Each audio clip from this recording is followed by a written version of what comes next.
Second semester students, आज जो हम टॉपिक करेंगे वो है दल बदल की समस्या। हमारे देश में जो दल बदल की समस्या है वो बहुतायत में है और इसी टॉपिक के ऊपर आज हम डिस्कस करेंगे कि दल बदल क्या होता है, दल बदल के क्या कारण हैं, दल बदल का राजनीति पर क्या प्रभाव रहा है और दल बदल को रोकने के लिए भारतीय संविधान में क्या प्रावधान किए गए हैं, उनके ऊपर आज हम डिस्कस करेंगे। सबसे पहले हम दल बदल क्या होता है उसके बारे में डिस्कस करेंगे। दल बदल का अर्थ होता है यानी कि कोई विधायक अपने दल को छोड़कर दूसरी पार्टी बना लेता है या दूसरी पार्टी में चला जाता है, या कोई निर्दलीय जो है इलेक्शन निर्दलीय लड़ता है लेकिन किसी पार्टी में सम्मिलित हो जाता है, या अपनी पार्टी को छोड़कर निर्दलीय हो जाता है, या कोई विधायक अपनी पार्टी के सिद्धांतों के विरुद्ध जाकर मतदान करता है, तो उसे कहते हैं हम दल बदल।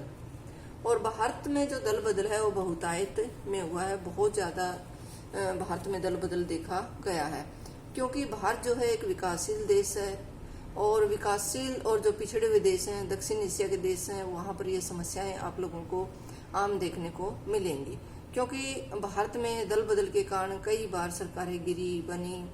ये समस्या बहुत बड़ी समस्या रही है भारत के लिए। जैसे कि हरियाणा में एक मुहावरा काफी प्रचलित रहा है, आया राम गया राम, आया राम गया राम। आया राम गया राम जो था 1967 में हरियाणा के हसनपुर होडल जो है आज फरीदाबाद में है, जैसे फरीदाबाद सीट से एक विधायक थे और उनका नाम था गयालाल। गयालाल ने एक ही दिन में 3 बार पार्टी बदली थी और 15 दिन में 4 बार उन्होंने पार्टी बदल दी थी। हरियाणा के राज्यपाल थे जीडी तपासे, उन्होंने एक बार कहा था जिस प्रकार हम कपड़े बदलते हैं उसी तरह विधायक जो है अपने दलों को बदलते हैं। और हरियाणा में कई बार जो है विधायकों ने अपने दल बदले, दूसरे दलों में गए और जिसके चलते सरकारें गिरी, सरकारें बनी। और सिर्फ हरियाणा की बात नहीं कर रहे हम, पूरे भारत में बहुत बार ये समस्या रही है, काफी टाइम ये समस्या रही है। जैसे कि हम बात करते हैं 1967 की, 1967 में 3447 विधायक थे। यूएनआई का सर्वेक्षण है, उनकी जो रिपोर्ट है उन्होंने बताया 3447 विधायक थे और उनमें से 314 ने दल बदल लिया था अपना। फिर 1967 से 70 तक हम देखते हैं 4000 विधायकों में से 1400 ने दल बदला।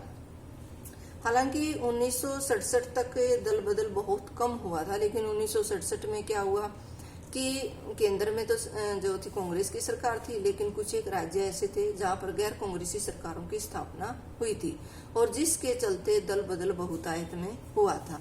लेकिन जब हम 5वें आम चुनाव को देखते हैं 1971 में, उस समय दल बदल जो था कांग्रेस के पक्ष में ज्यादा हुआ था। हालांकि उससे पहले कुछ ऐसे सदस्य थे जो कांग्रेस पार्टी को छोड़कर दूसरी पार्टियों में सम्मिलित हो गए थे या फिर उन्होंने अपनी अलग अलग पार्टियों का निर्माण कर लिया था। ऐसे ही एक एग्जाम्पल है 1972 में भूतपूर्व मुख्यमंत्री थे उड़ीसा के बिजू पटनायक, उन्होंने उत्कल कांग्रेस की स्थापना की और थोड़े समय के बाद ही उन्होंने एक और पार्टी खड़ी कर ली जिसका नाम था प्रगति पार्टी। और उन्होंने सत्यपति जो दल था उसके विधायकों को उकसाना शुरू कर दिया, भड़काना शुरू कर दिया, मंत्रिमंडल के सदस्यों को भड़काना शुरू कर दिया और जिसके चलते यानी कि उसके जो दल के सदस्य थे उन्होंने अपने दल से त्यागपत्र दे दिया और 25 कांग्रेसी जो थे प्रगति पार्टी में शामिल हो गए। ऐसे ही 1973 में बिहार में 15 विधायक कांग्रेस में सम्मिलित हो गए थे। और फिर उसके बाद जैसे कि आप लोगों ने देखा 25 जून 1975 को इंदिरा गांधी के द्वारा इमरजेंसी डिक्लेयर कर दी गई और इमरजेंसी के तहत विपक्षी पार्टियों के महान नेताओं को गिरफ्तार कर लिया गया और उनको जेलों में बंद कर दिया गया। 20,000 से भी अधिक नेताओं की गिरफ्तारी हुई थी और उस समय जो था पूरे देश में निरंकुशता कायम हो गई थी, क्योंकि न्यायपालिका जो थी उसके हाथ बांध दिए गए थे, या जो हमारी पत्रकारिता थी, प्रेस थी, प्रेस का गला घोंट दिया गया था। चारों तरफ निरंकुशता का वातावरण जो था देश में व्याप्त था, जिसके चलते काफी सारे कांग्रेसी जो थे कांग्रेस के ही खिलाफ हो गए थे और उन्होंने कांग्रेस पार्टी को छोड़ना शुरू कर दिया था। कई सारे नेता जो थे कांग्रेस के उन्होंने कांग्रेस पार्टी को छोड़ दिया। 2 फरवरी 1977 में Jagjivan Ram, H N. Bahuguna, Nandini Satpathy, K R. Ganesh, N D. Tiwari, Rajmangal Pande, इन सभी को ने कांग्रेस पार्टी से त्याग पत्र दे दिया और एक नई पार्टी खड़ी की जिसका नाम था कांग्रेस फॉर डेमोक्रेसी, और बाद में उसका नाम रखा गया जनता दल की स्थापना की। और 35 जो थे कांग्रेसी थे जिन्होंने कांग्रेस से त्याग पत्र दे दिया और कांग्रेस फॉर डेमोक्रेसी में सम्मिलित हो गए। और कांग्रेस ने Jagjivan Ram, H N. Bahuguna, Nandini Satpathy, K R. Ganesh, N D. Tiwari, Rajmangal Pande, इन सभी को 6 वर्षों के लिए पार्टी से निष्कासित कर दिया। और फिर उसके बाद एक नई पार्टी का निर्माण किया गया जिसको हम जनता पार्टी के नाम से जानते हैं। और जनता पार्टी में 5 पार्टियां सम्मिलित थी, यानी कि 5 दलों के विलय से जनता पार्टी का निर्माण किया गया था। उसमें जो थे कांग्रेस के सदस्य भी थे, जनसंघ, भारतीय लोक दल, समाजवादी दल, लोकतंत्रीय कांग्रेस, इन सब ने मिलकर इस पार्टी का निर्माण किया। 1978 में महाराष्ट्र में पाटिल की सरकार गिर गई। 3 उनके साथियों ने समर्थन वापस ले लिया, जिसके चलते 1979 में जनता पार्टी के फिर उसके बाद जैसे कि आपको पता ही है 1977 में इलेक्शन होते हैं और जनता पार्टी की सरकार बनती है। और जनता पार्टी में कई सारी पार्टियां सम्मिलित थी, 5 तो महत्वपूर्ण पार्टियां थी जिनसे मिलकर जनता पार्टी का निर्माण किया जाता है। और जनता पार्टी जो थी लंबे समय तक नहीं चल पाई क्योंकि पार्टी के लोगों के बीच में आपसी गुटबंदी होनी शुरू होगी और जिसके चलते सरकार जो है जल्दी ही गिर जाती है। 2 साल का ही कार्यकाल पूरा हो पाता है। और 1979 में जनता पार्टी के कई नेताओं ने अपनी पार्टी से त्याग पत्र दे दिया। 1 हफ्ते में ही 5 कैबिनेट मंत्री, 8 राज्य मंत्री, 84 सांसद सदस्यों ने अपने पद से त्याग पत्र दे दिया। और जुलाई 1979 में राजनारायण ने दल बदलुओं को लेकर जनता पार्टी एस का निर्माण किया और इस पार्टी ने अपने आप को असली जनता पार्टी घोषित किया। इन्होंने कहा कि यही असली जनता पार्टी है। और बाद में जनता पार्टी एस जो थी लोक दल में बदल गई और लोक दल के जो अध्यक्ष थे वो थे चौधरी चरण सिंह। 7वीं लोकसभा के इलेक्शन के बाद भी दल बदल कांग्रेस के पक्ष में ज्यादा हुआ। 1980 का ये एक वाकया है जब भजनलाल जो है अपने 37 सदस्यों के साथ जनता पार्टी को छोड़कर कांग्रेस में आ गए। यानी भजनलाल ने जनता पार्टी को छोड़ दिया और कांग्रेस में सम्मिलित हो गए और उसके बाद उन्होंने कांग्रेस को भी छोड़ दिया और एक नई पार्टी का निर्माण किया जिसको हम हजका के नाम से जानते हैं। और 1982 में हरियाणा में चुनाव हुए और कांग्रेस को सीट मिली थी सिर्फ 36, लेकिन दल बदल के कारण कांग्रेस की सीटें 58 हो गई थी। और जैसे कि सेंट्रल गवर्नमेंट की बात करते हैं हम 1993 में पीवी नरसिम्हा राव की सरकार थी। पीवी नरसिम्हा राव के विरुद्ध अविश्वास प्रस्ताव लाया गया। तो उस समय हालांकि उनकी सरकार गिर सकती थी, लेकिन जनता दल के जो 7 सांसद थे उन्होंने कांग्रेस के पक्ष में वोट डाल दिए और बाद में वो कांग्रेस में आ गए और जिसके चलते पीवी नरसिम्हा राव अपना कार्यकाल पूरा कर पाए। फिर उसके बाद जैसे कि 1998 में, 99 में, 2004 में, 2009 में, 2014 में, 2019 में जो इलेक्शन हुए लोकसभा के, उनमें भी दल बदल जो है बहुतायत पर हुआ। हालांकि 52 में और जो हमारा 2003 में 91वां संवैधानिक संशोधन हुआ था उसके तहत दल बदल के ऊपर कई प्रतिबंध लगाए गए, लेकिन उसके बावजूद भी जो किसी पार्टी के वर्कर्स थे या नेता थे वो आसानी से अपना दल बदल कर सकते थे, लेकिन जो विधायक और सांसद थे उनके दल बदली के ऊपर काफी प्रतिबंध लगा। लेकिन इलेक्शन से पहले, जैसे इलेक्शन की घोषणा होती है या इलेक्शन से पहले ये लोग जो है दलों की अदला बदली करते हैं, क्योंकि ये अवसरवादी राजनीति में बहुत ज्यादा विश्वास करते हैं। जहां इनके हितों की पूर्ति होती है ये लोग वहीं पर चले जाते हैं। दल बदल के कारण भारत में दल बदल के कई कारण रहे हैं। एक तो कांग्रेस के प्रभुत्व में काफी कमी आई है, जैसे कि 1967 के इलेक्शन के बाद हम देखते हैं 1967 से पहले केंद्र में भी और राज्यों में भी कांग्रेस की ही सरकारें होती थी, लेकिन 1967 के इलेक्शन में 7 राज्य ऐसे थे जहां पर गैर कांग्रेसी सरकारों की स्थापना हुई और जिसके चलते दल बदल काफी हुआ। और तो कांग्रेस का जो प्रभुत्व था लंबे समय से उसमें काफी कमी आई और जिसके चलते दल बदल काफी हुए हैं। फिर कांग्रेस पार्टी में भी काफी गुटबंदियां चली, क्योंकि जब तक नेहरू जिंदा थे तब तक कांग्रेस पार्टी में कोई विशेष गुटबंदी नहीं थी। हालांकि कोई मन मुटाव होता भी, कोई गुटबंदी बनाने की कोशिश की जाती तो नेहरू जी के द्वारा उन समस्याओं का हल निकाल लिया जाता था। लेकिन नेहरू जी की मृत्यु के बाद ऐसा नहीं हुआ। फिर आप लोगों ने देखा कि हमारे यहाँ क्या है कि विधायक जो है एक निर्णायक स्थिति में पहुंच गया। अगर एक विधायक अपने दल को छोड़कर दूसरी पार्टी में चला जाता है तो उसके जाने से एक तरफ की सरकार बन सकती है, एक तरफ की सरकार गिर सकती है। इसलिए विधायक जो थे अवसरवादी हो गए, विधायकों को खरीदा गया, बेचा गया, मोटी मोटी बोलियां उनके ऊपर लगाई गई। इसलिए विधायक भी सत्ता की चाहत में अवसरवादी बन गए। फिर एक हमारे देश में राष्ट्रीय नेताओं में काफी कमी आई, क्योंकि नेहरू जी थे तब तक जो थे हमारे देश में राष्ट्रीय नेता थे। लेकिन उसके बाद जब हम देखते हैं नेता जो थे इक्वल थे, सभी का ओहदा एक जैसा था, कोई महत्वपूर्ण नेता नहीं बचा था, सब जो है राजनीति को छोड़कर चले गए थे या किसकी मृत्यु हो गई थी, जिसके चलते भी गुटबंदी को काफी बढ़ावा मिला। फिर विधायक और जो दलीय नेता है उनके बीच में भी आपसी मनमुटाव काफी बढ़ गया था और लोगों की उदासीनता भी दल बदल को बढ़ावा देने में काफी सहयोग देती रही है।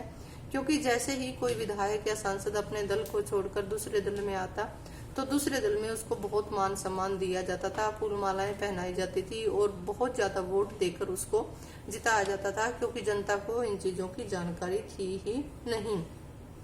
और एक और कांग्रेस के अंदर कई ऐसे सदस्य थे जो कांग्रेस के बहुसंख्यक गुट का समर्थन नहीं करते थे।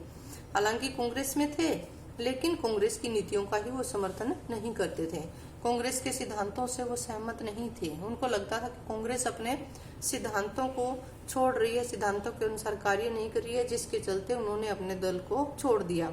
फिर कई बार ऐसा भी होता था जब टिकटों का वितरण किया जाता था तो कुछ एक विधायक ऐसे थे जिनको टिकट नहीं मिल पाते थे और दूसरी पार्टियां उनको टिकट देने का प्रलोभन देती थी, जिसके चलते वो अपनी पार्टी को छोड़कर दूसरी पार्टियों में सम्मिलित हो जाते थे।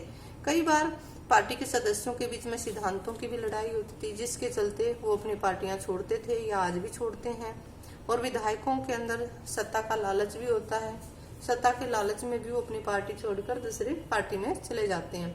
फिर कई बार ऐसा भी हुआ है जो सीनियर नेता हैं, कई बार उनकी उपेक्षा की गई, उनको टिकट नहीं मिल पाई, जिसके चलते वो नाराज होकर दूसरी पार्टियों में सम्मिलित हो गए और या फिर उन्होंने अपनी नई पार्टियां खड़ी कर ली। यानी कि ये कई सारे रीजन हैं जिन्होंने दल बदल को बहुत ज्यादा बढ़ावा दिया।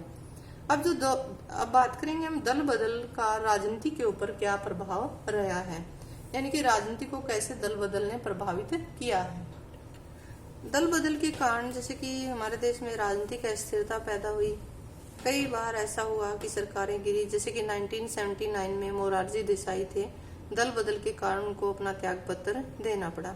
ऐसे ही 1980 में हिमाचल प्रदेश के मुख्यमंत्री थे शांता कुमार को भी दल बदल के कारण अपने पद से त्याग पत्र देना पड़ा। 1990 में जो प्रधानमंत्री थे पीवी नरसिम्हा राव, हालांकि उनके विरुद्ध अविश्वास प्रस्ताव लाया गया और जो उनकी सरकार जो थी बच गई थी। और हालांकि उसके बाद भी जैसे कि 96-98 जैसे आप लोगों ने एक बहुत ही राजनीतिक खेल जो है इन लोगों का देखा है। और दल बदल के कारण जो विधायक हैं उनके मूल्यों में भी पतन आया है, क्योंकि वो अपने उत्तरदायित्वों को भूलकर स्वार्थों की पूर्ति में ही लगे रहे हैं। और दल बदल के कारण भारत में क्षेत्रीय दलों का बहुत ज्यादा विकास हुआ है। जैसे कि आज हम देख रहे हैं राष्ट्रीय पार्टी जो है उनकी महत्ता घटती जा रही है, क्षेत्रीय दल जो है दिन प्रतिदिन बढ़ते जा रहे हैं। आज हमारे देश में 7 राष्ट्रीय पार्टियां हैं, 59 जो है राज्य दल हैं और 2200 ऐसे दल हैं जिनका इलेक्शन कमीशन के पास रजिस्ट्रेशन हो चुका है। जैसे चौधरी चरण सिंह ने भारतीय क्रांति दल बनाया, कुंभाराय आर्य ने राजस्थान में जनता पार्टी बनाई, राव वीरेंद्र सिंह ने हरियाणा में हरियाणा विशाल पार्टी की स्थापना की, ममता बनर्जी ने तृणमूल कांग्रेस की स्थापना की, बंसी लाल ने हरियाणा विकास पार्टी की स्थापना की, भजनलाल ने हरियाणा जनहित कांग्रेस की स्थापना की। यानी कि ढेरों सारी जो क्षेत्रीय पार्टियां हैं उनमें बढ़ोतरी हुई है। और विधायकों के नैतिक स्तर में भी बहुत ज्यादा गिरावट आई, क्योंकि विधायक जो है स्वार्थी और बेईमान हो गए हैं और विधायक जो हमेशा है सौदेबाजी में लगे रहते हैं और अपने स्वार्थों की पूर्ति में लगे रहते हैं। और दल बदल के कारण जो है एक बाहरी भरकम मंत्रिमंडल का निर्माण हुआ, क्योंकि जब भी कोई विधायक या सांसद अपने दल को छोड़कर दूसरी पार्टी में सम्मिलित होता तो उसके एवज में मंत्री का पद भी हो जाता था। पहले ही वो डिसाइड कर लेता था कि किसको जो है कैबिनेट मंत्री बनाया जाएगा, किसको राज्य मंत्री बनाया जाएगा, किसको उप मंत्री बनाया जाएगा। और उसकी जो चॉइस होती थी उसके अकॉर्डिंग जो है मंत्रिमंडल में उसको स्थान दिया जाता था, मंत्री परिषद में उसको स्थान दिया जाता था। और जिसके चलते मंत्रिमंडल की जो सदस्य संख्या उसमें काफी बढ़ोतरी हुई। और 2003 में 91वें संवैधानिक संशोधन के तहत एक कानून पारित किया गया, जिसके तहत मंत्रिमंडल के आकार को सीमित किया गया। और जो विधायक हमेशा दल बदल में लगे रहे, उन्होंने जन कल्याण की उपेक्षा की, क्योंकि जनता जो है अपने प्रतिनिधियों को चुनती है ताकि वो प्रतिनिधि उनकी समस्याओं को संसद तक या विधानसभा तक पहुंचाए, उन समस्याओं का समाधान हो सके। लेकिन विधायक और सांसद जनता के हितों की पूर्ति में नहीं लगे, उन्होंने जनता के हितों को भूल कर अपने हितों में लगे रहे और इससे लोकतांत्रिक परंपराओं का भी पतन हुआ। दूसरी बात, भारत की जो प्रतिष्ठा है वो विदेशों में भी गिरने लगी और भारत की साख को काफी बड़ी चोट पहुंची। दल बदले के कारण भारत में स्थिति जो थी दिन प्रतिदिन खराब होती जा रही थी और राजनीति जो थी स्वार्थपरता से भरती जा रही थी, जिसके चलते चारों ओर से डिमांड उठनी शुरू हुई कि दल बदल के ऊपर प्रतिबंध लगाए जाने चाहिए, इनके लिए कोई ऐसी कमेटी बनाई जानी चाहिए या ऐसे कानून पारित किए जाने चाहिए जिससे दल बदलियों के ऊपर प्रतिबंध लगाया जा सके। और जिसके चलते 1985 में 52वां संवैधानिक संशोधन किया गया और जिसके तहत 10वीं अनुसूची जो है संविधान में जोड़ी गई, जिसमें दलों का वर्णन किया गया, जिसके तहत प्रावधान किया गया कि किसी पार्टी के 1/3 सदस्य अपने दल को छोड़कर दूसरे दल में जा सकते हैं। यानी कि 52वें संवैधानिक संशोधन के तहत दलों के ऊपर पूर्ण प्रतिबंध नहीं लग पाया। हालांकि उस समय प्रधानमंत्री जो थे राजीव गांधी थे। राजीव गांधी ने ये बहुत बड़ा स्टेप उठाया था, क्योंकि देश के जो विद्वान थे या कुछ पार्टियों के जो महत्वपूर्ण नेता थे वो डिमांड कर रहे थे कि दल बदल के ऊपर जो है प्रतिबंध लगना चाहिए। भारत की राजनीति जो है अवसरवादी होती जा रही है, स्वार्थी होती जा रही है, जिससे देश का हित होने की बजाय अहित की ओर बढ़ावा मिल रहा है। और जिसके चलते 1985 में 52वां संवैधानिक संशोधन किया गया। लेकिन इतना सब होने के बावजूद भी फिर जो विधायक या सांसद थे किसी भी पार्टी के, उन्होंने एक नया खेल खेलना शुरू कर दिया, अपनी पार्टी के सदस्यों को जो है भड़काना शुरू कर दिया और जिसके तहत 1/3 सदस्य अपनी पार्टी को छोड़कर दूसरी पार्टी में चले जाते। फिर उसके बाद भारतीय संविधान में 2003 में 91वां संवैधानिक संशोधन किया गया, जो कि 2004 में लागू हुआ, जिसके तहत प्रावधान किया गया कि कोई भी सांसद या विधायक अगर अपने दल को छोड़कर जाता है तो उसकी संसद की या विधानसभा की सदस्यता है खत्म कर दी जाएगी और जो भी उसको वेतन भत्ते जो मिल रहे थे, जो फैसिलिटीज उसको मिल रही थी, वो सारी खत्म कर दी जाएंगी और जो भी उसने अब तक जो सुविधाएं ली हैं वो सुविधाएं उससे वापस ले ली जाएंगी या फिर उसको किसी भी प्रशासकीय महत्व के कार्य पद के ऊपर तैनात नहीं किया जाएगा। लेकिन इतना सब होने के बावजूद भी, यानी कि इतने कड़े प्रावधान किए गए हैं, इसके बाद भी आज भी दल बदल हमारे देश में होता है। लेकिन हालांकि कुछ हद तक दल बदल के ऊपर काफी प्रतिबंध लग गया है, लेकिन अब जो है विधायकों ने और सांसदों ने एक नया तरीका अपना लिया है। जैसे ही लोकसभा भंग होती है उसके बाद जो है दलों की अदला बदली शुरू हो जाती है। कोई किसी दल की तरफ जा रहा होता है या अलग पार्टी का निर्माण कर रहा होता है या फिर अपने दल को छोड़कर दूसरी पार्टी में चले जाते हैं। भारत की राजनीति जो है अवसरवादी बनकर रह गई है और लोकतंत्र का मखौल उड़ाया जाता है। हालांकि हमारे संविधान में कुछ और प्रावधान किए जाने चाहिए जिसके चलते जो है दलों की अदला बदली के ऊपर सख्तीपूर्ण प्रतिबंध लग सके।